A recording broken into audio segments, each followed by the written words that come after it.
Yo, what's up? It is your boy Big Game James, and welcome to Big Game's Weekly Rewind. Hey, before we get started, please make sure that you like, subscribe, smash that notification bell so you know every time that we're dropping brand new content here on BGSE Network. And speaking of BGSE Network, our parent company, we just had an intro video made. And y'all, I know I gotta get the show started, but I just want to play this real quick because I think that it came out damn good.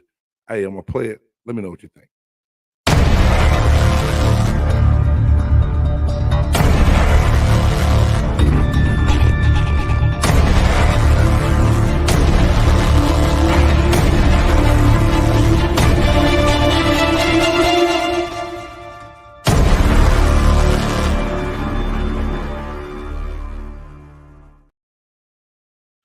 Yeah. Shout out to my man Heinen who made that, man. Really appreciate it. And shout out, hey, Blake Anthony, man. Really appreciate you for giving me the nugget on how to get that done for the network, man. It came out really well. Anyway, there's a lot going on in the sports world right now. And since that we were taking a break from Big Game Sports Buzz and the Sports Chop Shop, I just felt like I needed to get on here and talk about a few things that was going on. NFL training camp has started. All 32 teams are in camp. We're gonna talk some football on what's going on, some injury scares, coaches talking crazy the whole nine, and then also first and foremost, NBA star LeBron James' son, Bronny James, suffered cardiac arrest on Monday at USC basketball practice. And I know this had to be a very scary situation for the James family. And the one thing that, you know, we talk Lakers basketball a lot on Big Game Sports Buzz and in the Chop Shop. And my wife says that I'm a Laker hater. And I'm not a Laker hater. It just, they make for good news and they make it easy to tell some good stories about them. But needless to say, I'm a father as well. So I cannot imagine what that was like for LeBron and Savannah to have to go through that. Being scared, Bronny going through cardiac arrest. And it made my son open up and ask me several different questions, you know, about what's cardiac arrest, is that a heart attack? And it's different. So, you know, sudden cardiac arrest, for those that don't know, is a sudden loss of all the heart activity due to an irregular heart rhythm. And it will cause breathing to stop, you know, so the person becomes unconscious, and without immediate treatment, sudden cardiac arrest can lead to death. And I did not know this many young people died every year from sudden cardiac arrest until they start talking about it on Good Morning America. So my hat's off to the USC medical staff and getting Bronny stable and getting him to what was that, Cedar Sinai, I believe it was, there in LA. He has been released home and is doing well now, they said. And we just continue to pray for a speedy recovery because, like I said, that had to be a scary situation. Lo and behold, the NFL, the running back position, is shaky. So, you know, all you top running backs got together the other day and they had a conversation, a group chat, and talked about the well-being, so to speak, of the NFL running back. And I should say of the state of the NFL running back and what should be done and what could be done. And then, lo and behold, the next day, Saquon Barkley signs that tender deal with the New York Giants. So, looking at it like this, Saquon Barkley signs a one-year deal that's worth up to $11 million. He will get a $2 million bonus with some other incentives in there as well. And Saquon said that he had an epiphany of why he needed to go and play. And this is what he said. And I respect him for the athlete he is. He's the pro. It's his money. It's his situation. But every time the NFL running back takes the field and touches the ball, the way that the general managers and owners are talking about them, they devalue themselves just by coming to work. Every time they touch the ball, they depreciate.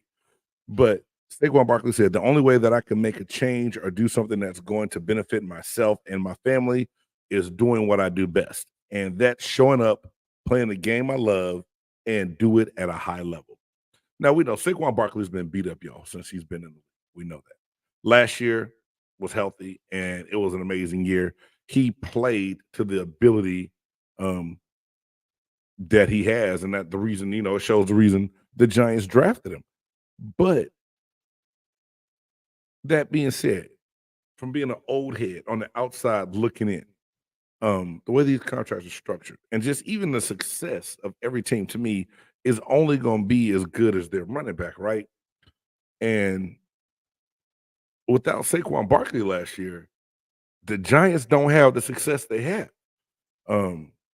Daniel Jones got paid. We know that, and we know the quarterback position is different. But we also know that if Saquon Barkley didn't come out and have the year that he had, Daniel Jones doesn't have the year that he has, and he doesn't get paid.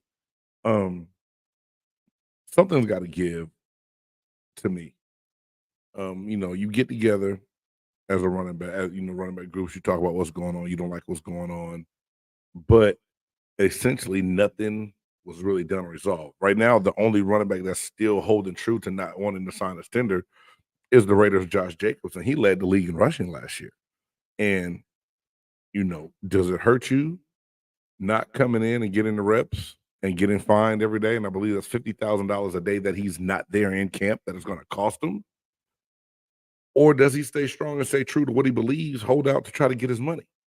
It's tough because, my partner Jay Stoggs on Big Game Sports Buzz one episode said, should running backs boycott the NFL? And this was, about a month or so ago. And we laughed when he said it, but now sitting back looking at it, is that a far-fetched idea? Should running backs boycott the game to try to get what they want? Or do they give in because we know that the NFL is going to find someone else to just replace them? Man, that's the problem. I always say this. When you want change, you have to do some things that are going to make you feel uncomfortable. NFL players say that they want guaranteed contracts like baseball and basketball and hockey. Yet when it comes time to strike and hold out, they don't do it. So if you're not going to sacrifice something, how are you going to gain anything? You look, there's still guys out there on the market available that's still decent, I believe have good life left. Dalvin Cook hadn't been signed yet, although I'm going to talk about him a little later here. Ezekiel Elliott is still out there. I don't know, man. It's something's got to give. And to me, if the NFL can start devaluing positions and determine who they do and don't want to pay, what position is next? What position is next? Because I'm going to talk about this a little later too, but Joe Burrow about to break the bank. Joe Burrow is about to get a contract and going to be the highest paid player in the NFL and set another new standard for the quarterback position. Every year a quarterback gets paid, it sets a new standard of what the pay is going to be for the quarterback. Then you're going to get your wide receivers, yet they'll structure the deal where they backload it, and then when it gets close to giving them the money they should get, they ask them to restructure or they cut them. That's the nature of the NFL. But to me, if owners and GMs can dictate that the running back position is not a value of anymore, what's going to be the next position they start to devalue and underpay? And I just believe that's something that we all got to think about and see what's going to happen on that. But needless to say, running backs, stay strong. If you got to hold out, man. Get your money. It's about your paper because we know the longevity of a running back isn't. Running backs, career span is pretty short. So they have to be able to get paid and maximize the dollars while they can. I just mentioned this guy's name about him being paid here soon and going to break the bank. And he got hurt in training camp the other day. That's right. Cincinnati Bengals quarterback Joe Burrow pulled up lame in a non-contact injury scrambling in training camp. Now, a lot of people coming out saying, well, he didn't have his new deal. He shouldn't have been on the field anyway. And the way they practice in the NFL now is it's glorified walkthrough. I have no quarrel with Joe Burrow being on the field, doing what he does. Um, Joe Burrow is a competitor. He wants to be out there. He wants to get better. Now, this is his 4th year. And guys, I don't know if y'all knew this. Joe Burrow hasn't played in more than 3 preseason games in the amount of time that he's been there in Cincinnati. So I don't believe he's going to do too much that was going to hurt him. But at the same time, I believe that he needs reps. I believe everybody needs reps. It's non-contact injury, so he could have done this just straight walking. Who knows? He already had a sleeve on the calf. Maybe it was sore muscle before, but they're saying that it's a strained calf, nothing too strenuous, not too bad. But do you agree? Should Joe Burrow have been on the field or not?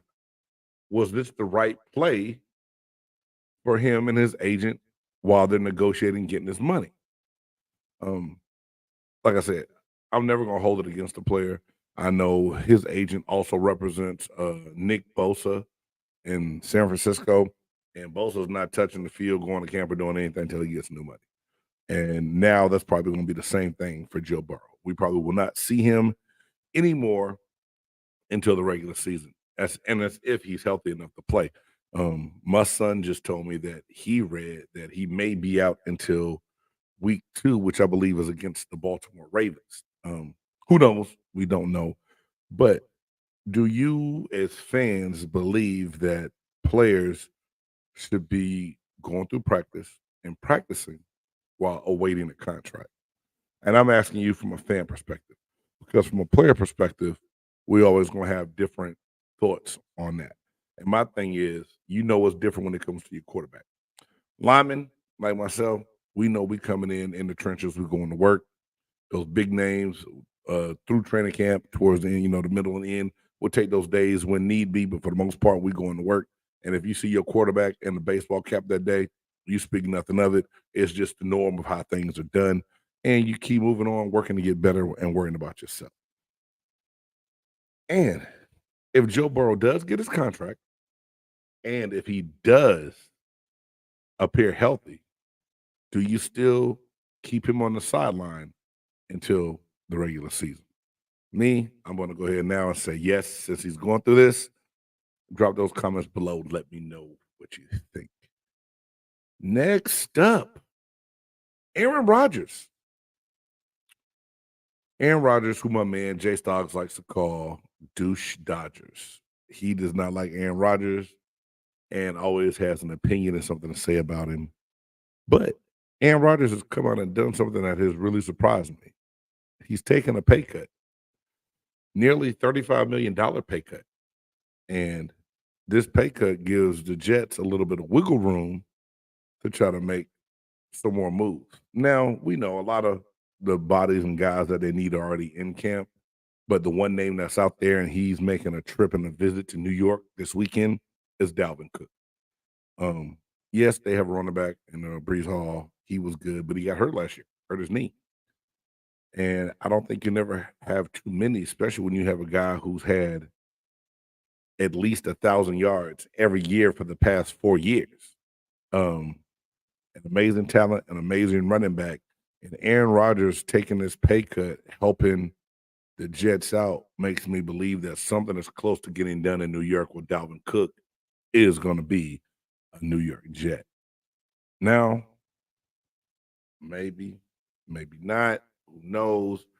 But this move is a move that's a big one if they can get him, I think.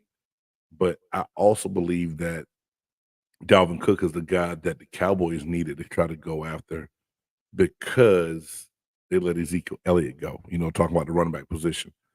Ezekiel Elliott, big money was owed to him. Jerry had to make moves, and they franchise tagged Tony Pollard. But to me, Ryan Clark said this best the other day.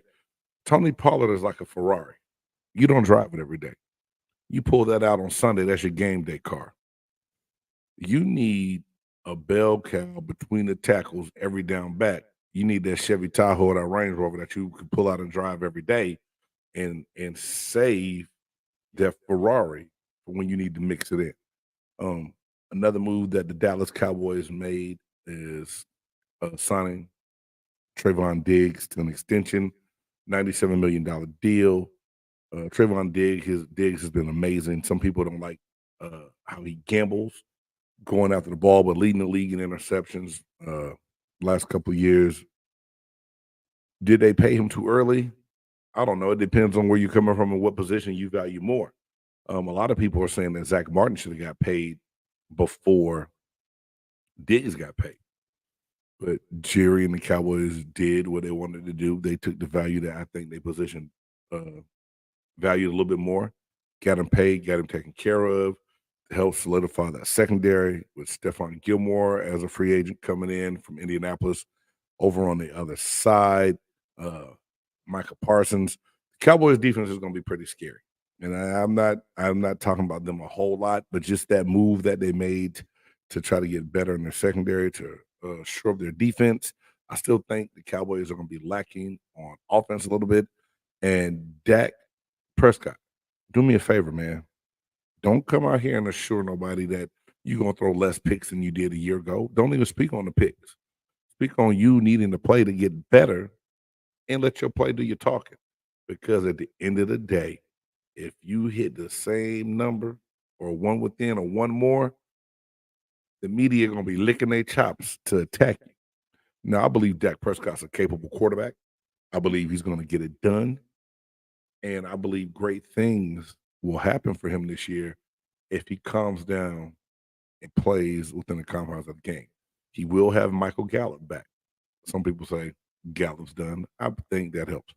And then Cooks, as a free agent coming in, is another weapon that he's going to have. Get the running game established to really help alleviate some of the worries and woes of Dak Prescott. And then Dallas, you will be fine. But you have to do that. And if the Jets can't get it done, y'all better sneak on in there and holler at Dalvin Cook. I'm telling you, I need to make that happen. I'm not that crazy. I don't think. All right, moving on to these coaches. You know, in the NFL and most professional sports, there's unwritten rules. There are things you do and you don't do. Every coach has an opinion, and they will often have an opinion on the situation they take over for coming in. And it's not uncommon that coaches share those opinions with their players, but it is uncommon that they decide to share these opinions with the media. Now, no quarrels about it. We know everyone loves Sean Payton and says that he is one of the best coaches to ever coach in the NFL, that he was highly sought after this offseason. Denver lands him. But for him to come out and put Nathaniel Hackett on blast, who is now the offensive coordinator in New York and was the Broncos head coach last year, and it was a dumpster fire. It was a dumpster fire. We know Denver was a joke last year. It was a joke. It was so much going on that they did so many things that was never done in the NFL locker rooms ever that made you go, what the hell happened here? And should Nathaniel Hackett ever get another head coaching job? A lot of people ask the question. But needless to say, we know how bad the situation was. Sean Payton just let everybody know publicly what we already said behind closed doors. So if you haven't heard what was said, Sean Payton said, the work Nathaniel Hackett and his staff did with the 2022 Broncos was one of the worst coaching jobs in NFL history. Now, like I just said, really, he said nothing that we didn't already know. He just came out and said it to the world. Then he goes on to say, it doesn't happen often where an NFL team or organization gets embarrassed. Peyton told USA Today. He said, and that happened here in Denver. Part of it was their own fault relative to spending so much time trying to win the offseason, the PR, the pomp and circumstances, marching people around, and all this stuff. So that's the thing. And we all know this. I say this all the time. In the NFL, when there's nothing going on, they try to make news out of everything. So that means whatever someone is doing in the off season, they're making headlines. And Denver did a lot of different things and got a lot of attention. This year, New York is doing a lot of things and is getting a lot of attention.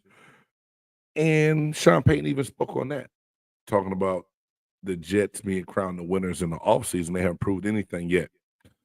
And he talked a lot of trash. And Robert Saleh came out and said, hey, if you don't have people talking about you and have haters, you're not doing something right. So we must be doing something right. Now, the only problem I have with Sean Payton is he came out today and apologized and said that he shouldn't have said what he said. But you did. So don't backtrack and rewind now. Don't try to act like you didn't mean it. You meant it. You said it. Worry about what's going on in Denver with the team you have now. Correct it, make them better, which I believe he will do, especially if he can get Russell Wilson playing better, that they'll be okay and they will get things going in the right direction. But lo and behold, dude, to come out and say the things that should be said behind closed doors to your team, maybe to your coaching staff, to put it on blast in a press conference, was not the right place or time to do it. And realistically, like I said, we didn't need Sean Payton to tell us how bad Nathaniel Hackett was last year. Everyone that's a football fan saw how bad he was last year. Well, guys, said this is going to be short, quick, sweet. Stay tuned. Big Game Sports Buzz and the Sports Chop Shop will be starting back up, not next week, but the following week. You can catch a lot of those old past episodes on BGSE Network. Follow us on Twitter at BGSE Network, or you can follow me at JCan97. That's right, James Canada, a.k.a. Big Game James, former Tampa Bay Buccaneers defensive tackle. And if you like the content, help us out, help us grow. The Cash App is right there. We always take those willing donations on Facebook. If you hit those stars, we greatly, greatly appreciate it. To continue to improve the channel, the station, and what we do as a company. So for my man A. Reed, the musicologist, the Buff Nerd Jay Stoggs, Dieter, Ricky T on Two Birds in One Show, I am Big Game James, and you have watched Big Game's Weekly Rewind. Peace.